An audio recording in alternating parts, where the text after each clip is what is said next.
जैसे अगर आपके पास किसी कंपनी का शेयर हो तो आप ये जरूर जानना चाहेंगे ना कि आज के दिन उस कंपनी के शेयर की वैल्यू कितनी है, उस अंश की वैल्यू कितनी है।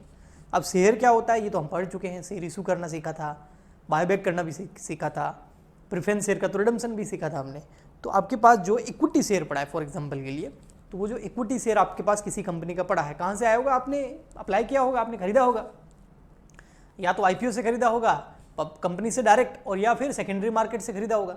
तो आपके पास जो शेयर पड़ा है उसका वैल्यू क्या है आज के दिन, वो कैसे कैलकुलेट करोगे? वो तो कंपनी की जो एसेट लायबिलिटीज हैं, जो कंपनी का जो नेटवर्थ है उसके बेसिस पे कैलकुलेट होगा। तो बस वही निकालने वाले हैं वैल्यूएशन ऑफ शेयर। अब वैल्यूएशन ऑफ शेयर के सबसे पहले मेथड्स, ठीक है, सबसे पहले हम इसके मेथड्स देखते हैं। इसके वैल्यूएशन, शेयर का वैल्यूएशन करने के मोस्टली 3 मेथड है। Methods of valuation of share, इसमें सबसे फर्स्ट मेथड जो है उसको बोलते हैं net asset method. Net assets method, अब नाम तो यही है नेट एसेट मेथड, लेकिन कुछ लोग इसको इंट्रिंसिक वैल्यू मेथड भी बोलते हैं। और क्या बोलते हैं? इंट्रिंसिक, ये बहुत इंपॉर्टेंट है, कई बार आता है इंट्रिंसिक वैल्यू कैलकुलेट करिए, तो इंट्रिंसिक वैल्यू मेथड भी बोलते हैं। और कुछ लोग जो है इसको नेट वर्थ मेथड भी बोलते हैं, नेट वर्थ, ठीक है। सेकंड नंबर आता है फिर हमारा मेथड कौन सा है? तो सर ये 3 नहीं है ना, ये एक ही मेथड है, इसके नाम अलग अलग है। कुछ लोग इसको नेट एसेट मेथड बोलते हैं, कुछ लोग इसको इंट्रिंसिक वैल्यू मेथड बोलते हैं, कुछ लोग इसको नेट वर्थ मेथड बोलते हैं। सेकंड नंबर आता है यील्ड मेथड। क्या आता है बेटा? यील्ड मेथड, YIELD, यील्ड, ठीक है, यील्ड मेथड। अब यील्ड मेथड भी बोलते हैं और अर्निंग कैपेसिटी मेथड भी बोलते हैं इसको लोग, कुछ लोग अर्निंग कैपेसिटी या मार्केट वैल्यू मेथड, ठीक है, मार्केट वैल्यू मेथड, ये इसके ही नाम है। और थर्ड नंबर फिर आता है आपका थर्ड,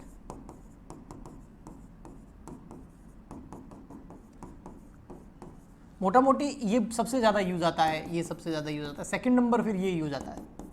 ये दोनों बहुत इंपॉर्टेंट है, नेट एसेट मेथड और इंट्रिंसिक वैल्यू मेथड, क्योंकि एग्जाम में इंट्रिंसिक वैल्यू के बेसिस पर ही क्वेश्चंस आते हैं कि भाई इंट्रिंसिक वैल्यू निकालिए किसी शेयर की, या इंट्रिंसिक वैल्यू मेथड से जो है आप किसी शेयर का जो है वैल्यू निकालिए। देखो सिंपल बहुत ये हैं, फॉर एग्जाम्पल के लिए मैं आपको थोड़ा सा समझाता हूँ। ये कंपनी की बैलेंस शीट है, ठीक है। अब बैलेंस शीट आजकल आपको पता है इस तरीके से बनने लगी है, स्टेटमेंट की तरह, ठीक है। अब यहाँ बैलेंस शीट के अंदर मेनली क्या होता है आपको पता ही है, मैं पूरी बैलेंस शीट नहीं बनवाने वाला हूँ, मैं तो आपको ये बताने वाला हूँ कि यहाँ पर क्या होता है। एक तो होता है, इधर होता है इक्विटी एंड लायबिलिटी, आप बैलेंस शीट जानते हैं, ठीक है। उसके अंदर बहुत सारे हेड होते हैं, इसमें आपका शेयर होल्डर फंड, ठीक है, उसके अंदर शेयर कैपिटल होता है, रिजर्व एंड सरप्लस होता है, application money pending allotment, third number होता है non current liability, fourth number current liability, ये होता है। एसेट साइड में क्या होता है फिर सेकंड नंबर, 2 तरह की एसेट होती है, एक होती है नॉन करंट एसेट और एक होती है आपकी करंट एसेट्स। एक होती है नॉन करंट एसेट्स और एक सेकंड नंबर होती है आपकी करंट एसेट। मोटा मोटी मैंने हेड के हिसाब से बताया, ठीक है। अब यहाँ पर जो नॉन करंट एसेट है मान लेते हैं 6 लाख रुपीज़ है और करंट एसेट है 4 लाख रुपीज़, तो यहाँ आ गया 10 लाख रुपीज़, ओके, ठीक है। और यहाँ पर शेयर होल्डर फंड मान लेते हैं जो है 2 लाख रुपीज़ का है, और नॉन करंट लायबिलिटी जो है आपकी 5 लाख रुपीज़ की है, और करंट लायबिलिटी है आपकी 3 लाख रुपीज़ की। तो टोटल इतना, इधर भी कितना हो गया 10 लाख रुपीज़। अब कभी भी हमें ये निकालना हो ना,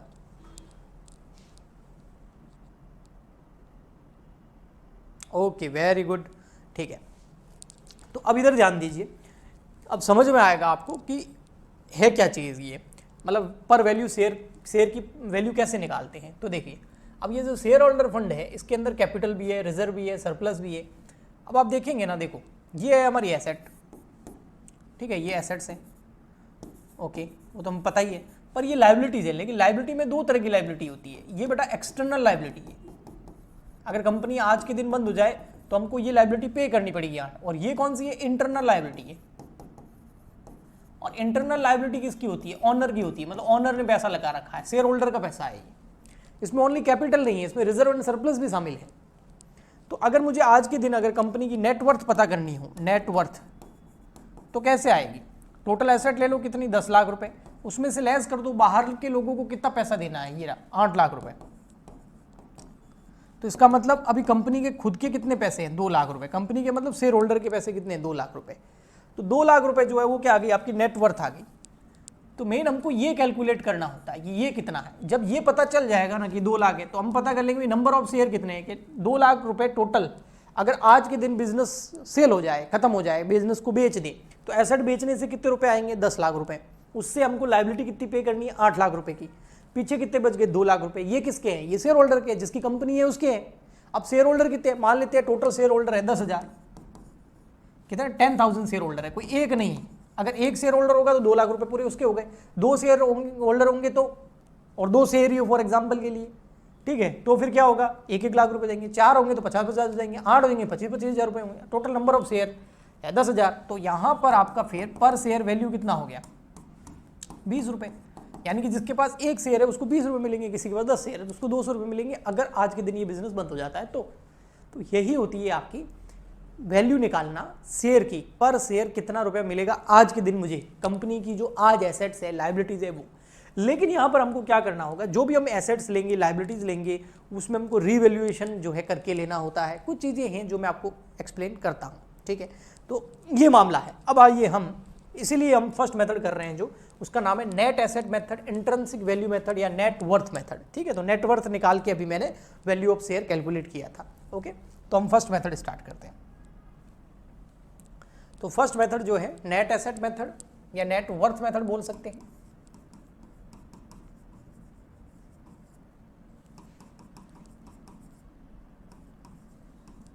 इंट्रिंसिक वैल्यू मेथड बोल सकते हैं, सॉरी,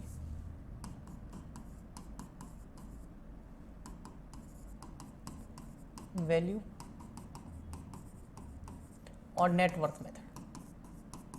अब इससे हम किस तरीके से कैलकुलेट करेंगे, तो देखो इसके अंदर हमको कैलकुलेट करना होगा सबसे पहले इंट्रिंसिक वैल्यू। अब ये इंट्रिंसिक वैल्यू कैसे कैलकुलेट करते हैं वो मैं बताता हूं आपको।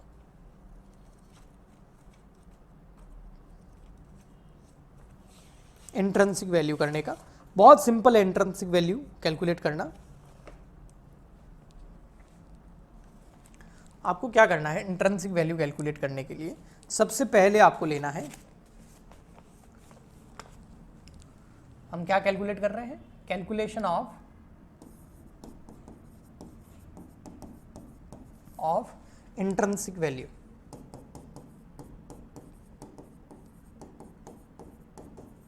तो कैसे कैलकुलेट होती है इंट्रिंसिक वैल्यू, जैसे अभी मैंने निकाली थी ना, ठीक है, होता तो वही है, लेकिन कुछ चीजें जो ध्यान रखनी होती है वो क्या, सबसे पहले हमको लेना होता है सन्ड्री एसेट। सबसे पहले सन्ड्री एसेट्स ले लीजिए। इसके बाद में हमको इसमें प्लस करने होते हैं non trade investment, non trade investment. और ये जो सन्ड्री एसेट्स हमको लेनी है, ये जो सन्ड्री एसेट्स हमको लेनी है, ये रीवैल्यूएशन करने के बाद में लेनी है, यानी कि रीवैल्यूएशन करना ही है। हम कैपिटल एम्प्लॉयड निकालते थे ना, उस समय भी रीवैल्यूएशन करते थे, है ना, ओके। सो यहाँ पर नॉन ट्रेड इन्वेस्टमेंट इसमें ऐड करने, प्लस करना हमको गुडविल। गुडविल, अब गुडविल कौन सा, गुडविल का वैल्यूएशन करके आपको क्वेश्चन में दे रखा होगा, है ना, तो उसका वैल्यूएशन करना है गुडविल का। और गुडविल का वैल्यूएशन कैसे करते हैं वो अभी हम सीख चुके हैं कि भी गुडविल का वैल्यूएशन कैसे करना।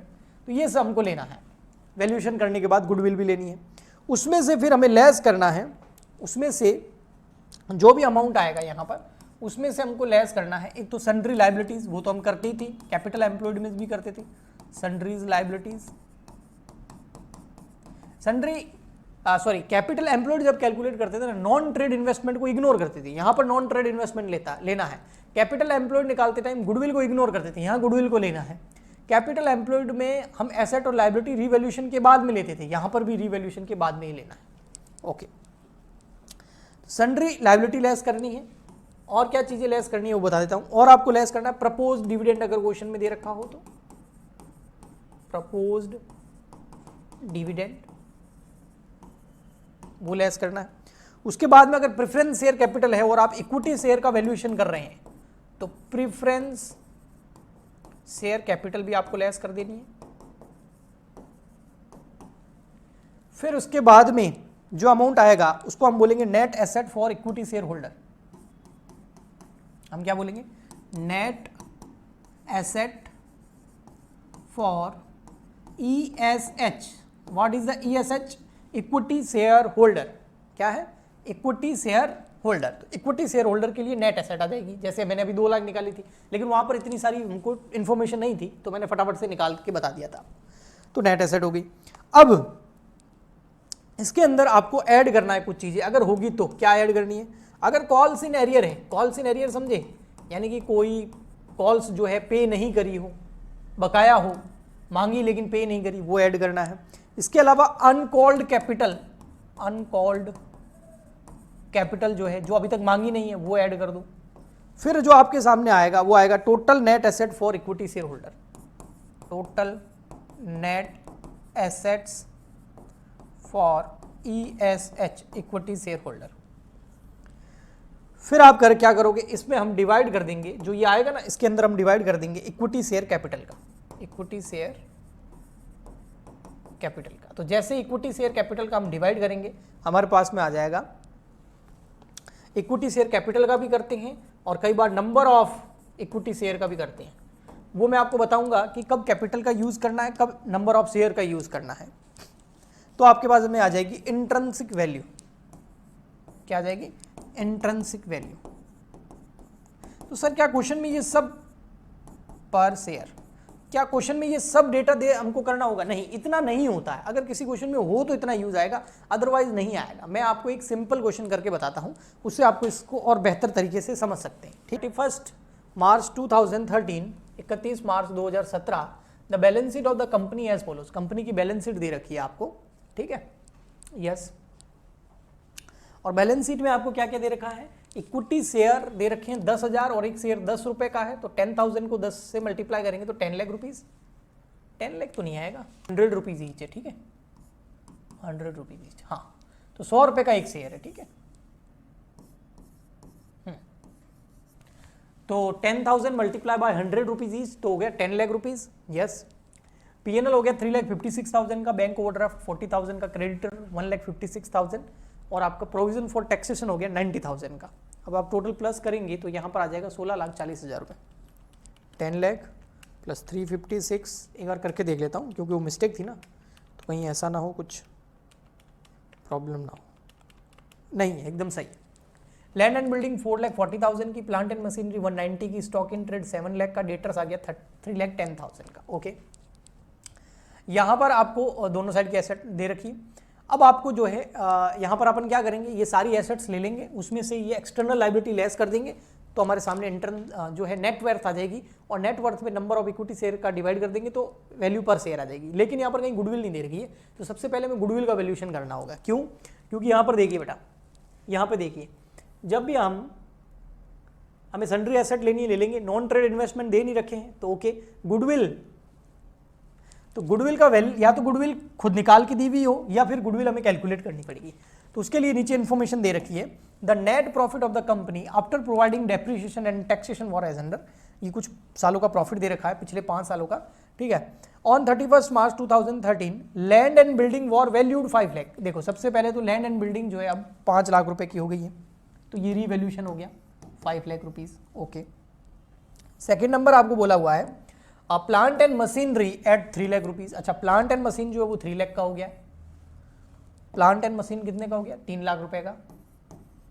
और बाकी ये दोनों के बारे में कोई इन्फॉर्मेशन नहीं दे रखी है, तो इसको बुक वैल्यू पे ले लेंगे। बुक वैल्यू का मतलब है जो बैलेंस शीट में वैल्यू लिखी हुई है उसी पे ले लेंगे इसको। ओके, ऐसा कैसा हम लायबिलिटी के साथ में भी करेंगे, ठीक है। In view of the nature of the business, 10% of average capital employed consider as a reasonable return of the company।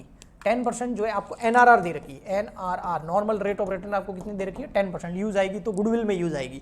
Find out value of equity share on net asset basis. Net asset basis मतलब आज वाला है, उसको net asset basis बोल सकते हैं, net worth बोल सकते हैं, इंट्रिंसिक वैल्यू बोल सकते हैं।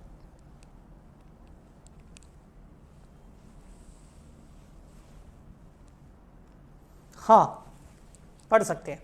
लेकिन उसके बाद जो सीए इंस्टीट्यूट मॉड्यूल भेजता है, सीए में पास होना है ना, तो सीए इंस्टीट्यूट मॉड्यूल भेजता है, आपको पता है सीए इंस्टीट्यूट की तरफ से बुक्स आती है, क्वेश्चन वो सॉल्व करने हैं, किसी के नहीं करने, किसी दूसरी बुक के नहीं करने, क्योंकि वो एग्जाम में एज इट इज आते हैं, तभी पास होंगे। समझ में आया? सीए में पास होना है तो सीए इंस्टीट्यूट जो बुक्स भेजता है, एक तो मॉड्यूल भेजता है, एक प्रैक्टिस मैनुअल भेजता है, एक सैंपल पेपर भेजता है, बस वो तीनों कर लो तो 100% लिखवा के ले लो, आप पास हो। और अगर दूसरे ऑथर की बुक्स मार्केट से जहां पे भी आप सीए की कोचिंग कर रहे हो उनके नोट सॉल्व करते रह जाओगे, बहुत मुश्किल होगी। ओके, समझ में आया? तो कॉन्सेप्ट जो है वो कहीं से भी सीख लो, बट दूसरे क्वेश्चन सॉल्व कर लो, कहीं से भी सीख लो, बट इंस्टीट्यूट का स्टडी मटेरियल के क्वेश्चंस और एग्जाम्पल आपको करने ही करने हैं, वहां से क्वेश्चन आते हैं एग्जाम में। हाँ, कॉन्सेप्ट वही है, कॉन्सेप्ट आप कहीं से भी कर सकते हो, खुद कर सकते हो, यूट्यूब से कर सकते हो, मेरी क्लास से कर सकते हो, आपका सिलेबस मैच हो रहा है तो वो कर सकते हो आप, बट क्वेश्चंस जो है वो आप कहीं और से तो करो ही करो, लेकिन उतना ही नहीं होगा, उसके साथ में आपको अपने मॉड्यूल के और प्रैक्टिस मैनुअल के क्वेश्चन सॉल्व करने होंगे। ओके, ठीक है? हाँ, वो मतलब कुछ लोग क्या करते हैं, कहीं से कोचिंग कर ली, वहां के क्वेश्चंस ले लिए, वहां का कॉन्सेप्ट ले लिया, मॉड्यूल को टच ही नहीं करते हैं, फिर मुश्किल हो जाएगी, फिर पास नहीं होंगे। ओके, ठीक, ये बहुत बड़ा राज है, हर कोई बताता नहीं है। चलिए, मतलब इंस्टीट्यूट को ये एहसास होना चाहिए कि भैया ये मेरे किताबें पढ़ के आया है, बस तब वो पास करेगा। ठीक है, चलो हम इधर आ जाते हैं। तो यहाँ पर आपको नेट एसेट मेथड यानी कि net worth method, intrinsic value method के बेसिस पर जो है आपको वैल्यू ऑफ इक्विटी शेयर यानी कि वैल्यूएशन ऑफ शेयर करना है। द गुडविल में be taken 5 year of purchase of super profit. अब गुडविल पहले कैलकुलेट करनी पड़ेगी, और गुडविल कैसे आ जाएगी? गुडविल आएगी सुपर प्रॉफिट मल्टीप्लाई बाय 5। कहाँ लिखा हुआ सर? ये लास्ट लाइन में। सर गुडविल पहले क्यों निकाल रहे हो? क्योंकि इंट्रिंसिक वैल्यू निकालने के लिए गुडविल उसमें ऐड करनी पड़ेगी, तो सबसे पहले गुडविल का वैल्यूएशन करना पड़ेगा। ओके, ठीक है। अभी क्वेश्चन पे ध्यान दो, एंड में जो पूछना आप पूछ लेना, ठीक है? सो फिर मैं यहाँ से भटक जाऊंगा थोड़ा सा, है ना? तो अब देखो गुडविल कैसे कैलकुलेट करनी। गुडविल में be taken at the 5 year purchase of super profit. तो सुपर प्रॉफिट को मल्टीप्लाई करना है 5 ईयर से, तो गुडविल आ जाएगी। अब सुपर प्रॉफिट कैसे आता है?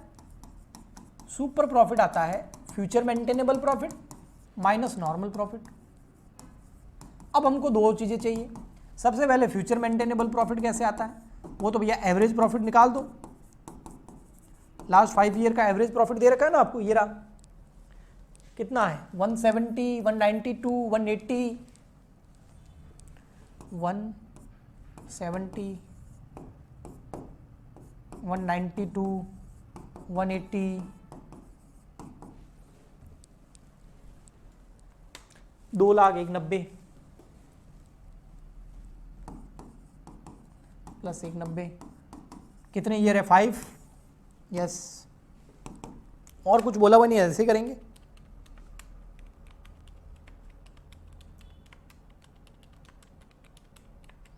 तो अगर 9,32,000 5 186,400, तो 186,400 ये क्या आ गया? Future maintainable profit. लेकिन क्या इससे हो जाएगा हमारा काम? नहीं नहीं, इससे नहीं होगा। अब हमको नॉर्मल प्रॉफिट भी चाहिए। अब नॉर्मल प्रॉफिट कैसे आता है? What is the formula of normal profit? Normal profit आता है आपका capital employed multiply by NRR. NRR तो हमको पता है, मैंने अभी लिखी थी, ये रही 10%, 10%। यस, पर कैपिटल एम्प्लॉयड कहाँ है? वो तो है ही नहीं, तो निकालो भैया, नहीं है तो निकालो। यस, आइए कैपिटल एम्प्लॉयड कैलकुलेट करते हैं।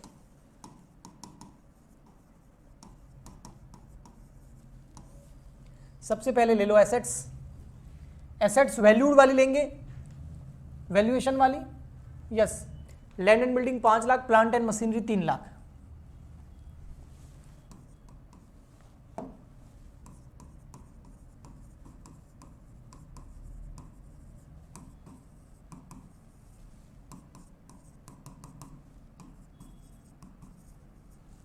Next stock in trade 7 lakh, debtors 310।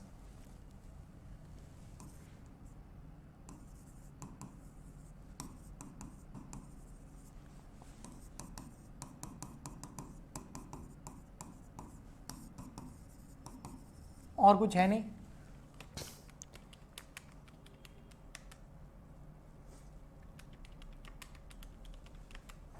तो यह जगह 18,10,000 रुपये लगभग।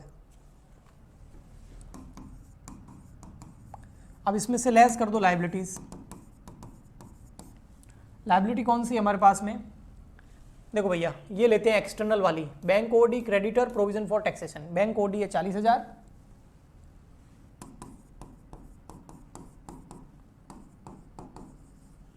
क्रेडिटर्स, प्रोविजन फॉर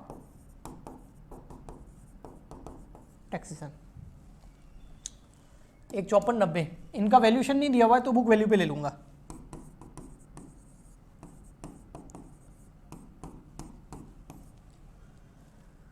तो 18,10,000 माइनस 40,000,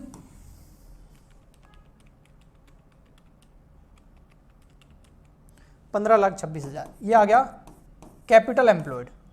कौन सा कैपिटल एम्प्लॉयड आया बता? क्लोजिंग।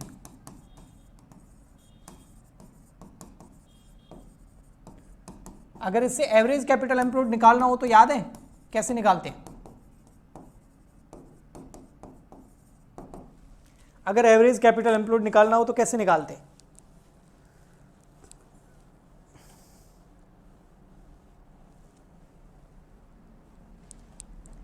उसका फॉर्मूला होता है closing capital employed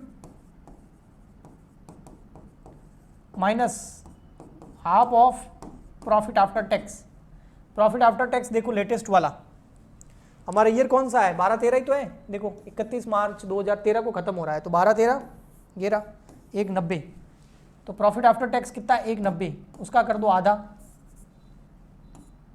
half of 190। और क्लोजिंग कैपिटल एम्प्लॉयड यहां से ले लेंगे 15-26। इसको सॉल्व करोगे तो 15-26 190 का 95,000। ये मैं गुडविल पहले ही निकालना सिखा चुका हूं बेटा, है ना, ये कोई नई चीज नहीं है। तो यहां पर आपका एवरेज कैपिटल एम्प्लॉयड आ गया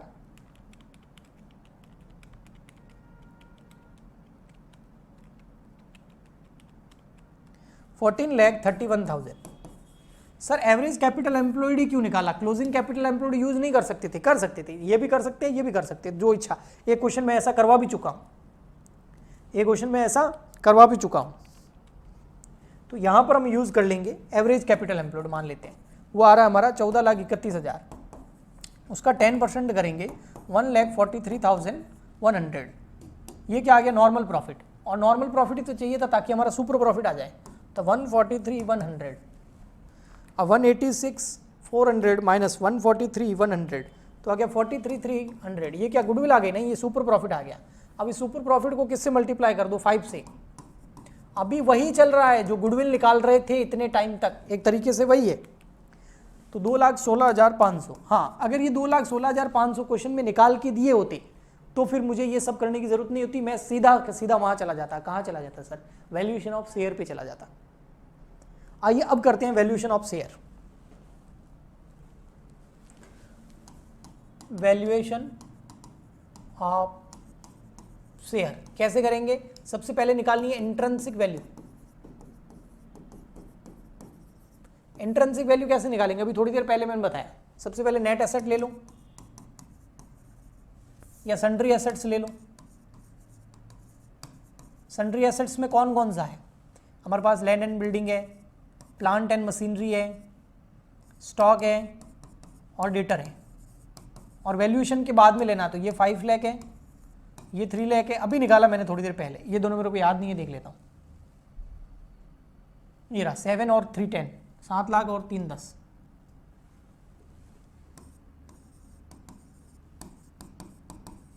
तो सन्ड्री एसेट्स कितने की हो गई? 5 3 8।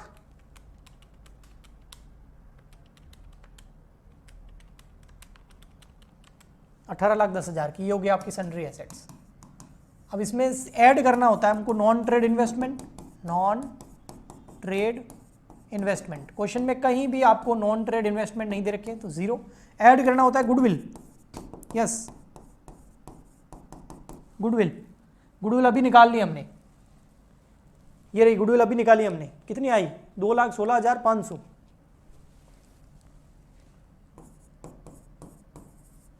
यही होता है, ये रहा, देखो बता देता हूं आपको, ये रहा। अब लेस करना सन्ड्री लायबिलिटी, प्रपोज डिविडेंड है नहीं, प्रेफरेंस शेयर कैपिटल है नहीं, तो सन्ड्री लायबिलिटी में हमारे पास 2-3 चीजें वो लेस कर देते हैं। पहले यहां तक कर लूं,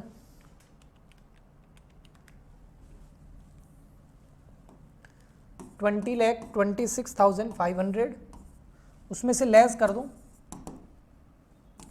सन्ड्री लायबिलिटीज, 2-3 है, एक तो बैंक ओडी था, एक क्रेडिटर्स थे, एक प्रोविजन फॉर टैक्स, ये तो 40,000 था। अब ये दोनों मेरे को याद नहीं, देख लेते हैं क्वेश्चन में, ये रहा 154 और 90, 154 और 90,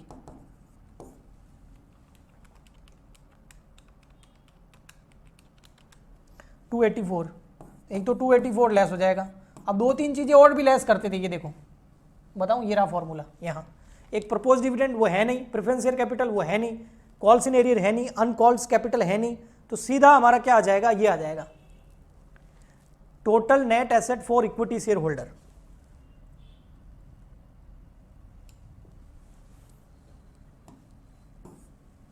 total net assets for equity share holder minus 284, तो आ गया लगभग 17,42,500। अब इसमें हम डिवाइड कर देंगे नंबर ऑफ इक्विटी शेयर का। कैपिटल का क्यों नहीं करेंगे, कैपिटल का तब करना होता है जब शेयर्स बहुत तरह के हो, 10 रुपये वाले शेयर, 8 रुपये वाले शेयर, 5 रुपये वाले शेयर, 1 रुपये वाले शेयर, डिफरेंट कैटेगरी वाले हों, है इक्विटी लेकिन फेस वैल्यू अलग अलग है सबकी, तब हम कैपिटल का डिवाइड करेंगे।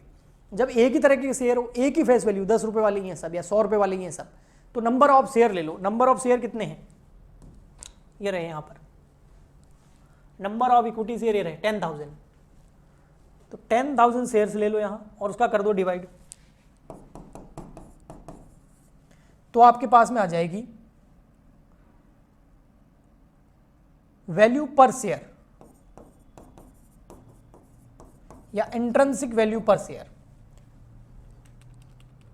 और बार ये 174.25 रुपीज़ पर शेयर, यानी कि एक शेयर की वैल्यू आज के दिन इस कंपनी की ये है, और यही पूछा था वो। ओके।